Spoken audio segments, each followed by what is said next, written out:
Tom Pelissero is going to join us. Pop him up, actually. Yep, Tom, Tom's up. we've been told is that tea that you are, in fact, sipping, Tom? Are you a tea That drinker? is water. I am a tea guy, but this is just, nature's best. Great mug. Oh, Los mug. Pollos Hermanos. Wow. Is that where you get your chicken locally, Tom? Is that where you get it? My wife had a business trip to New Mexico a while back and came back with several very nice Breaking Bad themed gifts. We've also got a nice sipping Better Call Saul, a little glass too. So yes, very solid work. Well, I mean, when you come on the show, I get full of focus from you. When Rappaport comes on the show, he's constantly looking at his phone. So maybe when that happens the next time, one of you guys can just text him Pollos to his phone and see how he reacts. Kind of like how Brockman and TJ will text me during my segment every single week just to see if they'll look at my iPad. Do you and do see that? them posting absolutely. photos of Yeah, themselves. absolutely. I'm about to do it right now. Yeah, I like sending Tom. Hold on a second. I like to send Tom Wait a pictures minute. of myself. Wait a minute. To be honest. Are you serious? You're sending him... That's not Usually it's at the Stuff. end. Usually it's at the end of the segment. No.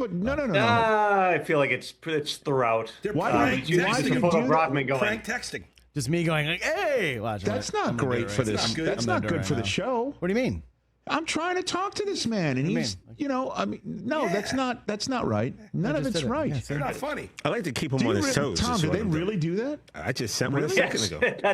that's virtually our entire text thread is that and me like watching Schwarzenegger movies from the 80s and being like, this is pretty good. Yeah. That's the entire relationship. Yeah, but at least I have your undivided attention during the segments. Yeah, Tom, check phone in 3, Oh, but 2, when Ian's on, 1. Ian's on with Pat, he's just like, tell me more about your questions. That's not right. Photo I just got. That is pretty consistent with all the other photos. Leave that alone. I'm trying to get him to pay attention. I want you to treat me like He's Ian locked treats in. Pat. Tom. He's locked in. Back on the Rich Eisen Show, 844-204-RICH is the number to dial. Sitting at the Rich Eisen Show desk furnished by Grainger. With supplies and solutions for every industry, Grainger has the right product for you. Call clickgrainger.com or just stop by. Tom Pelissero has stopped by. Tom, the story of the draft. Which one? You could choose one to tell the story of the 2025 NFL draft. It might be the obvious one. It might not be. You're the one who has all these stories coming across. What do you got for me, Tom? Listen, there were a bunch of unique stories. You had multiple future first-round picks moved in trades on day one, which is, clearly not something that we saw over the past year. You had, the Giants taking Abdul Carter, then moving up for Jackson Dart. But I think that, when we're thinking back on this, at least for the next couple of years, it's all going to come down to who went number 144 overall. There were a lot of different layers to the Shedeur Sanders story. I was not surprised he didn't go in round one. I was surprised that no one took him on day two. But at the same time, the NFL tends to render its verdict on the quarterback position in general. This year, the verdict was, as we thought going in, this beyond Cam Ward was not a very good quarterback class. You saw the Giants again come back in for Dart. You saw Tyler Shuck go in the second round, but Jalen Milroe not going until the late third. There were guys like Quinn Ewers who have won a lot of football games, ending up going in the seventh. We would have probably talked about those things more if not for Shedeur Sanders coming all the way down to the fifth round, where he ends up not only not being one of the first 6 picks by the Browns in the draft, but not even the first quarterback that they took. And again, we can get into all different angles of this, but I think the fundamental lesson here, Rich, was as much as from a media perspective, there was this kind of debate throughout the pre-draft process of Cam Ward versus Shedeur Sanders. I would just tell you, going all the way back to before the combine, within the league, that was not really the case. Within the league, it was Cam Ward, draw a line, and then shuffle the deck between the next 3 or 4 guys. Obviously, Shedeur Sanders ended up being the one who was shuffled out, and we'll see what his story holds now in the midst of a very, very unique depth chart that he's now on in Cleveland. Third day, man. That one's just tough to understand. Third day, that's really tough to understand, And first night, I get it. Second night, I'm wondering if anything that's playing into it has to do with, as I said on Friday night, teaching the Sanders family a lesson, maybe concerned that Dion would be lording over someone's job if it didn't work out. I don't know why did he fall to day 3 based on your knowledge reporting? Because again, you had all those unnamed folks in your must-read pre-draft tome, is the only way to put it, on NFL.com about the quarterbacks and top players in the draft. What's your opinion of the day 3-ness of it all, Tom? Well, let's start with this. Philosophically, there's a lot of NFL teams that believe if you think you're getting a franchise quarterback, you think you're getting a starter, you take him in round 1, and value be damned. Don't worry if you had him graded as a low 1, a mid 1, and you take him up at the top or whatever. If you think you're getting a franchise quarterback, you take him in a first. Now, at the same time, philosophically, those teams also believe that if you think you're getting a backup caliber player, if it's not a surefire starting quarterback, you don't take him in the second or third, because at what other position would you draft a backup player with that type of a premium draft pick where you can get a starter and somebody who's going to be able to help you at another position? And you saw that kind of divide this year. Again, you had Cam Ward go 1. Jackson Dart goes late 1 after the Giants trade back up and in. Tyler Shuck goes at the top of 2, but that's really because the Saints maybe didn't value him as the number 9 pick. But if their pick had been at the end of the first, they probably feel comfortable taking Tyler Shuck. And then you had this big gap until Dillon Gabriel and Jalen Milroe end up going late 3rd down in like that compensatory pick area. Again, that's kind of the spread that you a lot of times get just because teams don't want to take a guy to be their backup quarterback with a pick that they could get somebody who could be plug and play and help them at another position right now. And again, I go back to, I remember you asked me the question before the draft, Rich, of, okay, what's the debate over who will be QB3? And I said, the real debate is QB 2, 3, 4, 5, because it was Cam Ward was the one guy who profiled as a starter. And then you got different opinions about Shedeur, Jackson Dart, Tyler Shuck, and Jalen Milroe. And those 4 guys were in different orders on everybody's draft board. I would say this too, and I do it every year. I talk to dozens of coaches and scouts and front office people and try to build the full tapestry, because the quarterback position, it is subjective on some levels. One person's not going to see it the same way. And in past draft classes, I remember last year I had people telling me, there were multiple people who said Jaden Daniels for me is over Caleb Williams. Even go back to, and again, some of these are right, some of these are wrong. There were people saying Zach Wilson. I would take Zach Wilson based on his final year tape over Trevor Lawrence. There was nobody who was arguing that I spoke to for Shedeur Sanders over Cam Ward as the number 1 quarterback in this draft. Our colleague Bucky Brooks was adamant. He had him as his number 1 quarterback. Mel Kiper Jr., who's the godfather, had him as the number 1 quarterback, and obviously made a point during ESPN's draft coverage of why he felt like Shedeur should have been going. But that was just not an opinion that I heard within the league. In fact, I had more people, at least 1 or 2, tell me they'd argue for maybe Jackson Dart over Cam Ward just based upon the total body of work, based on the physical traits, how they see him fitting into an NFL offense. So right there, that was part of the tell to me that Shedeur maybe could go in the first, but when you really got down to draft day, it was, all right, it's the Giants, maybe the Steelers, or else somebody's going to have to trade up, or Shedeur's going to slide. Then once you got beyond round 1, part of the reason sometimes you get guys drafted in the 2nd, 3rd rounds are because you have teams that don't need a quarterback, and they just go, hey, this name, as you're looking at your board stacked horizontally, we got all these guys here, and then there's this one guy at quarterback. Well, we don't need a quarterback, but how are we not going to take that guy? How are we not going to take a quarterback? It's like when the Eagles took Jalen Hurts. We got Carson Wentz. We feel great about him, but gosh, we think this Jalen Hurts might be something, so let's take him at the end of the 2nd.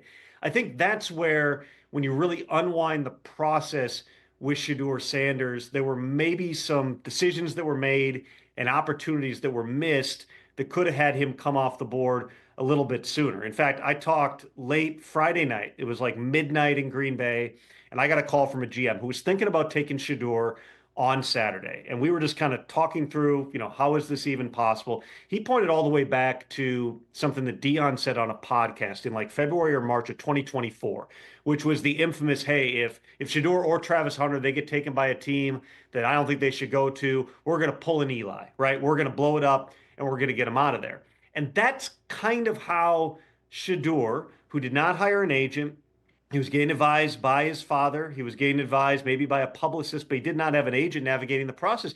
He kind of approached it like Dion had all those decades ago. There's all the famous Dion quotes about, I thought I was scared Detroit was going to draft me. I would ask for so much money they would have to put me on layaway. The Giants gave me this huge book, this test, and I said, "What pick do you have? 10?" I'm not taking all that. Shedeur went into this process and very much seemed like it was, I'm going to dictate where I go rather than the league dictating to me. And I say this as objectively as I possibly can, Rich. The league's verdict was Shedeur was not a good enough prospect as a player to be able to proceed that way. And I don't mean that on a personal level. It was a matter of, because some of these interviews went as badly as they did, because he seemed to have more interest in just a few teams than other teams. There were some, I'm sure, general managers, scouts, coaches. There were a lot of people that told me they were turned off by the process. Those are the very people that once Shedeur gets out of the first, second round, they might have had a third round grade on the guy. And it's like, we didn't have a good experience. He didn't, in other words, he didn't answer some of those questions, whether as a player or a person. There were questions other teams had that never got answered. So on that level, maybe we shouldn't be surprised that he ends up going, albeit in the fifth round, to one of the teams that did get the work. The Browns did have him in on a visit. They did get to spend the additional time with him. And for all that said, Rich, if Shedeur wants to play sooner than later, I can't think of a better place he could have landed than Cleveland.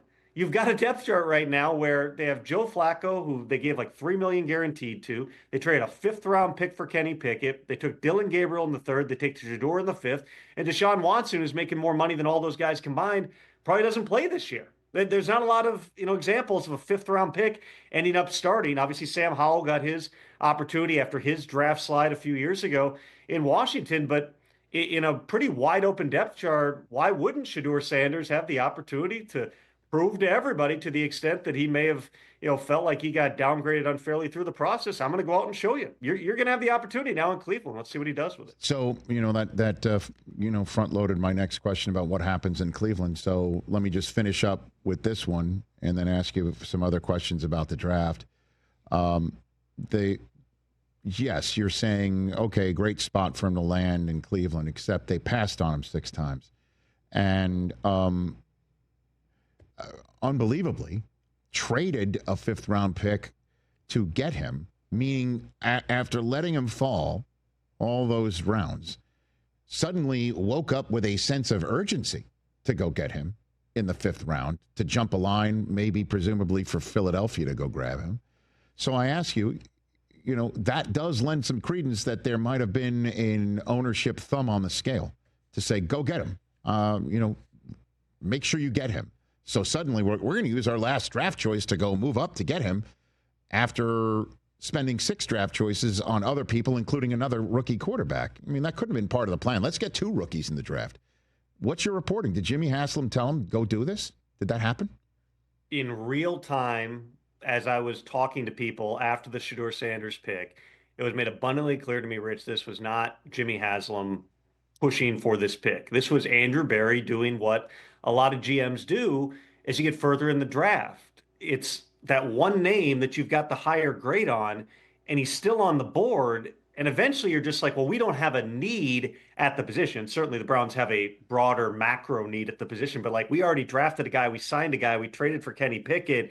Why would we do this? But if you've got, and I don't know their exact grade on him, they obviously didn't have a high enough grade on him to take him over Dillon Gabriel, who they got in the third, or over those other 6 picks. But it's fair to say they had a high enough grade that why would you not take another bite at the apple? And that's really what this comes down to, Rich. Certainly, on one hand, the Browns have now signed themselves up for an offseason of chaos. They have lived it with Deshaun Watson for the last several years. They lived it this year with Myles Garrett.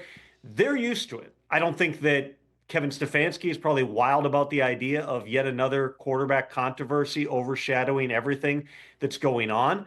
But at the same time, on the flip side of it, when you are taking a quarterback in the mid rounds, you're doing it based on traits. None of these guys are surefire starters. If they were, they would have gotten drafted up high in the draft. With Dillon Gabriel, he's really, really accurate, but he's short. He's like my height, and there's real questions about, okay, a guy who was that productive at the college level, everybody's bigger, everybody's faster, how can he function? They clearly liked him. He's like the best comp that I would give you, Rich, is he's like a mini Tua Tagovailoa. Can he go and function at the NFL level? We're going to find out. With Shedeur, you have accuracy, you have toughness, You have a guy who has been a part of building up a couple of programs, but not the biggest arm, not the biggest guy. He is not an elite athlete like his dad was. And then you've obviously got all these other questions about the type of culture shock that he's in for when he's going to be dropped into an NFL building where, for the first time since he was a kid, his dad's not his coach and the accountability structures are going to be different.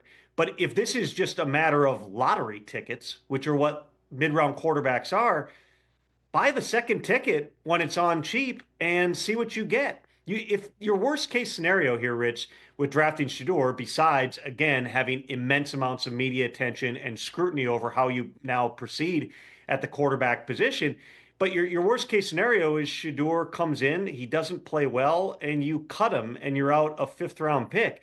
The upside is a guy who we were talking about until draft days. This guy gave me the third overall pick in the draft, and maybe you fall into your future starting quarterback. I think this all goes back, Rich, to what they did at number 2, which was up until those last couple of days when we started hearing Jacksonville was really pushing hard.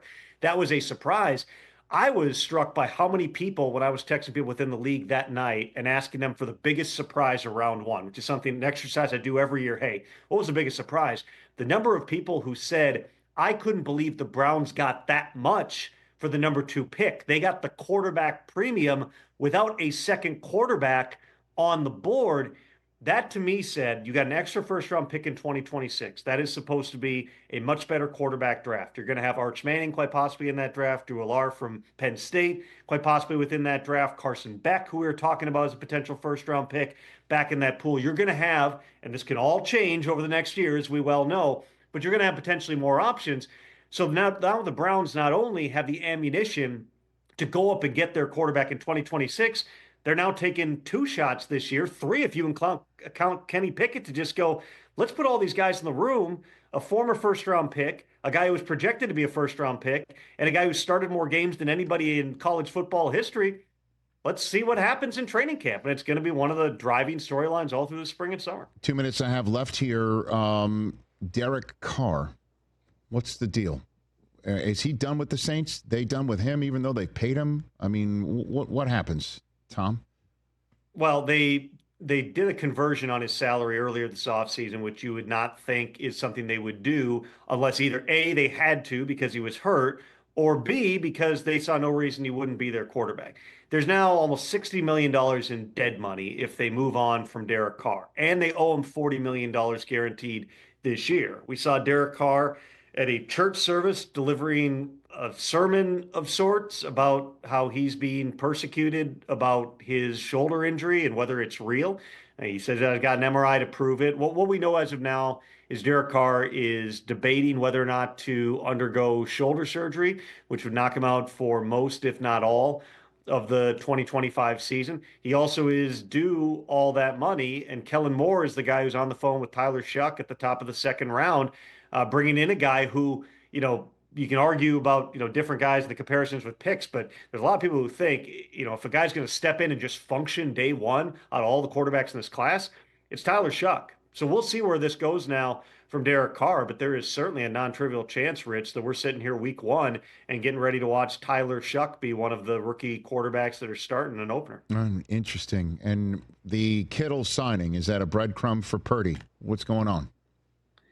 Well, we'll see the full details on the George Kittle contract. He's 31 years old. A lot of times when you do a deal like this, it's really a 1-year extension that gives a raise this year and then tacks on a couple of additional seasons, allowing him to stay under team control and renegotiate. That was an ongoing process, in a year where obviously they move on from Debo and there's, still lingering questions about, what version of Christian McCaffrey you're going to have coming back, what version, if at all, you have of Brandon Ayuk in the early portion of the season. Kittle, all injuries aside, because he battled through a lot last year, he's a guy that you can count on.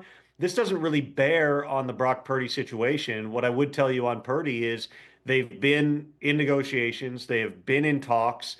They continue to move forward. Purdy is there. He is working out with the team. He chose to be around, even though there's this ongoing situation involving his contract. I would certainly anticipate, and I know I've said it before on this show, Rich, when this deal gets done, I mean, it's not going to be the Puka Nakua podcast number of 40-something million dollars. This is going to be right there in the 50s probably with Brock Purdy. They've made very clear that they want Brock Purdy to be the long-term quarterback solution in San Francisco. They're not close. Nothing's imminent from my understanding here, but certainly this is a deal that, I would anticipate that all parties have a vested interest in getting done before we get to training camp. Great job this weekend as always, Tom. We'll see you next week. Thanks for the time, brother. Thanks, Rich. You got it. That's Tom Pelissero. He moved up as usual Friday spot to Tuesday because there's so much to talk about from the draft. That's Tom Pelissero here on the Rich Eisen Show. Catch the Rich Eisen Show live weekdays from 12 to 3 p.m. Eastern on Roku Sports Channel in the U.S.